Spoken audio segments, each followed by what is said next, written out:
To our other breaking story tonight, the State Department is urging U.S. citizens in Ukraine to consider departing now. The department pulling out some diplomats and ordering their families to evacuate. More than 100,000 Russian troops are on the border. Today, Secretary of State Antony Blinken warning that the U.S. and its allies would take quick action if those forces cross into the country.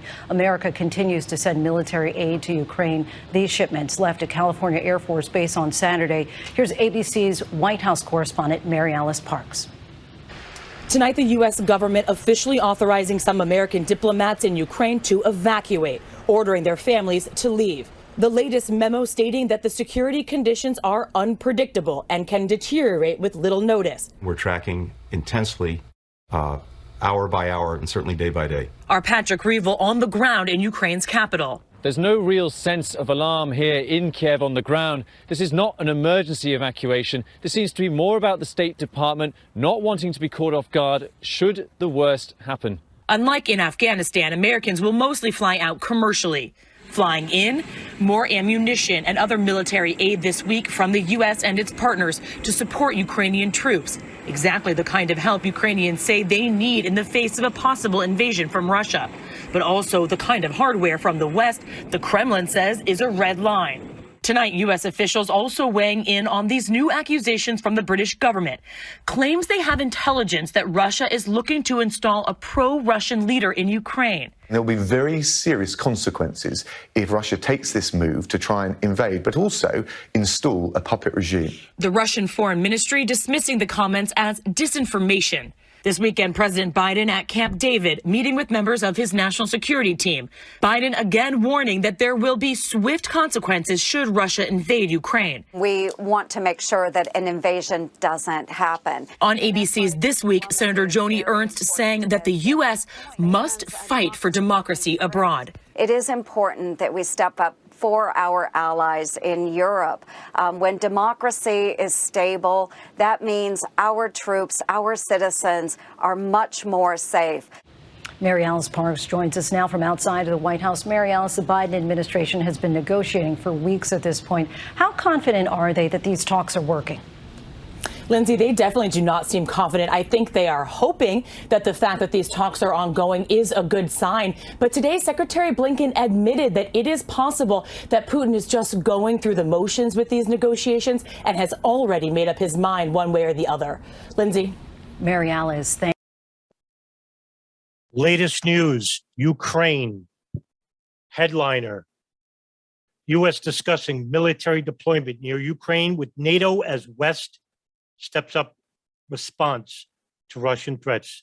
NBC News, dated January 24th, 2022. The United States is discussing the deployment of American military forces to Eastern Europe with its NATO allies, a senior administration official said Monday, as President Joe Biden weighs options for responding to Russian threats against the Ukraine, with Moscow amassing more than 100,000 troops at its neighbor's border and no diplomatic breakthrough in sight. The West is stepping up its response amid mounting fears an invasion could be imminent.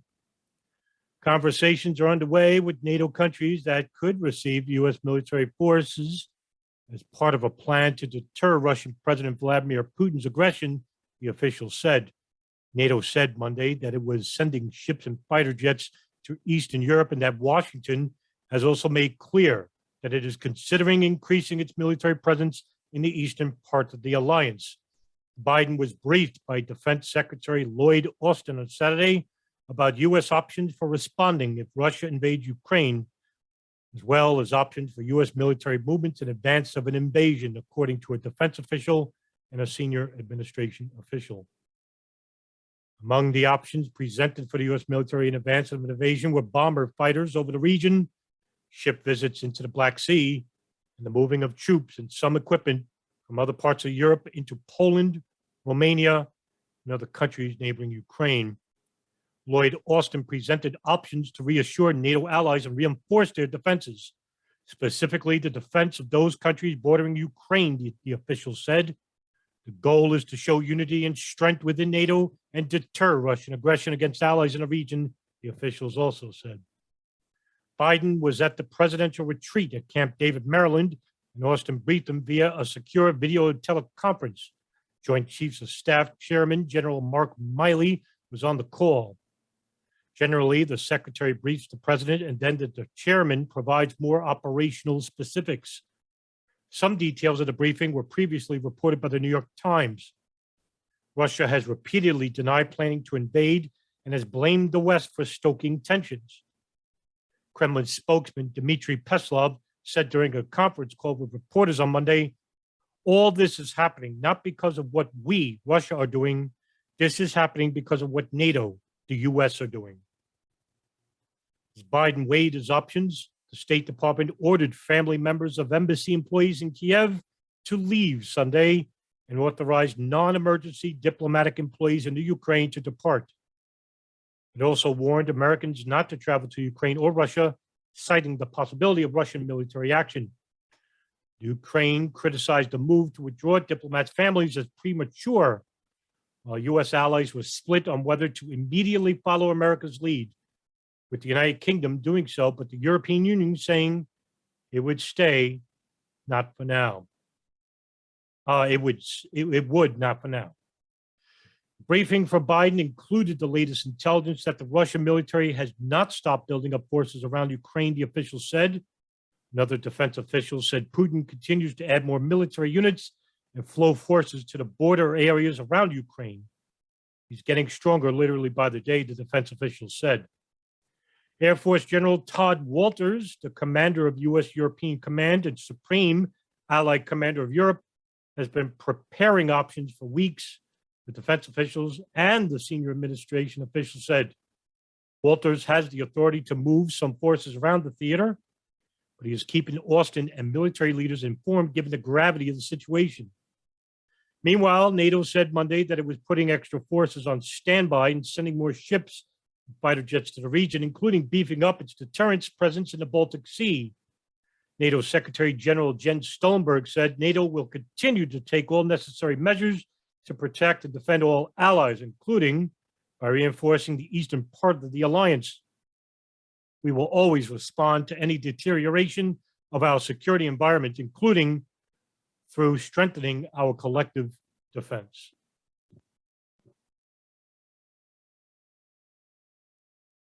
Al Jazeera headliner, NATO ups presence in Eastern Europe, rivaling Russia. Dated January 24th, 2022.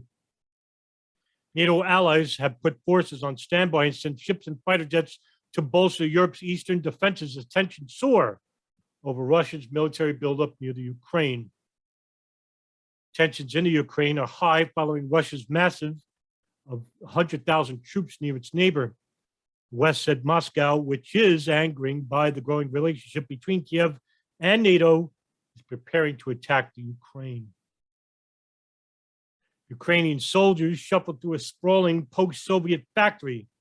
They enter a dusty auditorium laughing as they fumble around in the dark. This factory, originally given to Kharkiv's territorial defense forces, just one of many being opened across the country as Ukraine looks to ramp up its reserve forces in the face of increased Russian aggression. The main idea behind these forces is to prepare Ukrainians for a big national resistance, explained Mikhailov, a member of the Ukrainian Special Forces. The territorial defense team in Kharkiv, which is about 25 miles from the Russian border, comprises a diverse group of soldiers with different skills and reservists who can prepare the local population to protect their homes and the city in the event of an invasion. Although they only moved in a few days ago, the building's dilapidated walls are filled with notices. According to some experts, Kharkiv, the city of more than 1 million people, is located as a potential entry point the Russian forces might use if they decide to invade the Ukraine. Last Thursday, Volodymyr Zelensky, Ukraine's 43-year-old president, further increased fears in the city by suggesting that Kharkiv could be occupied by Russian forces. As fears of invasion stalked the city, interest in the reserve forces have swelled. Mikhailov said, to fight for the protection of your own home is a big motivation. The latest escalation has sparked a similar response, with the Ukrainian government announcing a new law that permits the use of hunting rifles and active territorial defense. According to Mikhail Levenchko, an officer in the reserves, many people he has trained with have purchased personal weapons and ammunition, often imported from the U.S., Israel, or Turkey. A lot of the local population have frontline experience, he said. They are prepared psychologically for combat in the event of an invasion. That's the latest news, and now my thoughts. Those who are unaware, I'll give you the general background. The Russian-Ukrainian war has been an ongoing and protracted conflict. It started back in February of 2014, involving Russia and pro-Russian forces on one hand, the Ukraine, supported by NATO and the European Union on the other. The war is centered on the status of Crimea and parts of the Donbass, which are largely internationally recognized as part of the Ukraine. In November of 2014, the Ukrainian military reported intensive movements of troops and equipment from Russia into the separatist-controlled parts of the eastern Ukraine. The majority of the international community and human rights groups such as Human Rights Watch and Amnesty International have condemned Russia for its actions in the post-revolutionary Ukraine, accusing it of breaking international law and violating Ukrainian sovereignty. Many countries implemented economic sanctions against Russia and their companies. Now, this is followed by an international reaction in which in March of 2015, it was NATO's top commander, Philip Breedlove, who has been criticized by German politicians and diplomats as spreading dangerous propaganda by constantly inflating the figures of Russian military involvement in an attempt to subvert the diplomatic solution of the war in Donbass, which is spearheaded by German Chancellor Angela Merkel. And of course, in the latest is the United States and the United Kingdom regarding the use of the national media or the legacy media here and abroad by distributing propaganda in the hopes of getting the public to approve or to back the Pentagon and State Department's declaration for war. Now, I must submit to you, ladies and gentlemen, that the last thing this country needs, and I'm talking about at the current moment, more than any point in my lifetime, the last thing we need is conflict. We are in the middle of a raging pandemic, which, by the way, has been overblown. We are also in the middle of a political civil war, which is just a hair away from a tinderbox in this country. Economically, we are at a very peak point, or near the peak point of a huge economic breakdown, which will involve a recession following the pandemic and the closing of businesses and the Rent Suspensions Act nationwide. We are also on the verge of war with Iran and China. Yet the people in positions of power in the Pentagon and the State Department, as well as the intelligence services such as the CIA and the Defense Intelligence Agency and the NSA, are all involved with the inflaming of conflict abroad. My fear is that if the Republicans run on the anti-mandate, that the overwhelming response will be to support them. They will win the House and Senate in November, overwhelmingly, if they run on an anti-mandate campaign. They will have the libertarians, the centrists, even the far left. Those small proponents of the far left will slowly move over to the conservatives. In doing so, the greater fear would be in 2024, the next president will advocate for another war. If we tend to entertain this war, which we are very close on doing, the next war would be Iran, which I think is the more realistic approach. I don't think we will enter or engage a war with Russia, and I don't think that Biden, especially Joe Biden, President Biden, is not physically nor mentally capable of engaging in a very long and potentially global disaster of a conflict with Russia. On top of that, we also have the Mutually Assured Destruction Pact, which was a pact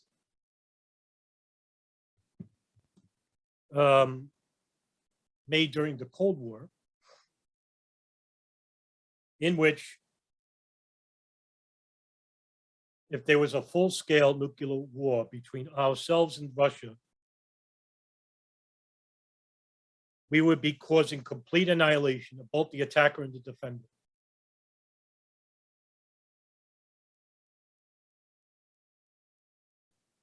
Which would be true. There would be no winner. There's only a loser in this. So there's that to consider. Although the people in positions of power lack empathy for their fellow man. And because of this, we have to always keep in mind that whenever you vote, whether it be a congressman from both the Democrat and Republican Party, that they are nothing more than servants to the real position, to real powers, and it isn't the president. It's the Pentagon, it's the intelligence services, it's our foreign lobbyists who represent Israel, the Gulf partners, and of course the coalition. They would like nothing more, especially private military contractors. They would like nothing more than to start the surveyor belts and the convection belts and produce mass weapons of destruction because it provides them a profit. And that profit comes at the expense of human life. We will have to set aside our political, religious, racial, sexist ideologies aside. These are irrelevant and divisive constructs which serve no purpose other than to keep you divided and warring against each other. We will need each other to protest against the monolith of the federal government, or else we will be sending ourselves into a long goodbye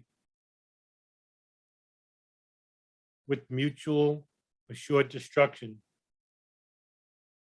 right at our fingertips.